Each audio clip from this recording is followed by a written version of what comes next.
આજે આપણે બનાવશું ચોમાસામાં સૌની ભાવતી સૌની પ્રિય એવા નવી જાતના આપણે ભજીયા, જે તમે ક્યારેય સાંભળ્યા પણ નહીં હોય અને ખાધા પણ નહીં. તેના માટે આપણે અહીંયા જોઈશે 1 વાટકી પૌવા, જે આપણે નોર્મલ બટાકા પૌવા બનાવીએ છીએ તે જ પૌવા છે. તેને 1-2 મિનિટ આ રીતે વોશ કરી પાણીમાં આપણે 5 મિનિટ કે 1-2 મિનિટ પલાળી રાખશું, એટલે થોડા સોફ્ટ થઈ જાય.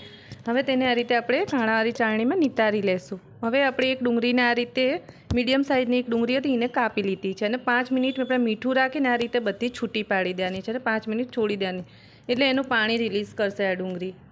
એટલે આપણે પાણી બીજું વધારાનું એડ કરવાની જરૂર નહીં પડે, લાગે તો થોડું કરશું. હવે એની અંદર આપણે હળદર, લાલ મરચું, મીઠું, હળદર, ધાણા જીરું અને આપણે થોડું ચીલી ફ્લેક્સ હોય તો નાખવા, ના હોય તો નહીં નાખવાના, ઓપ્શનલ છે. અને થોડું આખું જીરું આપણે નાખશું. 2 લીલા મરચાંને આ રીતે ઝીણા સમારીને લીધા છે, અને થોડી કોથમીર, અને 1 ચમચી આપણે બેસન, 1 થી 2 ચમચી નાખવાની. આપણને જરૂર લાગે તો બીજું એડ કરી શકીએ છીએ. મેં અહીંયા 1 ચમચી નાખી છે, જેથી એનું બાઇન્ડિંગ થાય એટલા માટે આપણે અહીંયા લોટ નાખવાનો ચણાનો, બેસન, અને સારી રીતે મિક્સ કરવાની, કારણ કે ઓલરેડી ડુંગળીનું પાણી છૂટું થયું છે, એટલે આપણે એનાથી આપણે સસ્ટેબલ એ તૈયાર થઈ જશે ખીરું. હવે આપણે ગરમ ઓઇલ એડ કરવાનું છે અહીંયા, 1 થી 2 ચમચી જેટલું, અને થોડું પાણી નાખી આપણે થોડું ઢીલું બેટર બનાવે. એકદમ નરમ બેટર નથી બનાવવાનું, નહીં તો ક્રન્ચી નહીં થાય આપણા ભજીયા.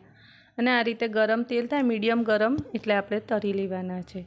તો એકદમ ટેસ્ટી, સ્વાદિષ્ટ અને સરસ મજાના ચોમાસા માટેના ફક્ત 5 મિનિટમાં તૈયાર થતા ભજીયા, જે એકદમ ટેસ્ટી લાગે છે, સ્વાદિષ્ટ લાગે છે, અને જલ્દી તૈયાર થઈ જાય. જો તમને મારી ચેનલ ગમે તો લાઇક, શેર અને સબસ્ક્રાઈબ જરૂર કરજો.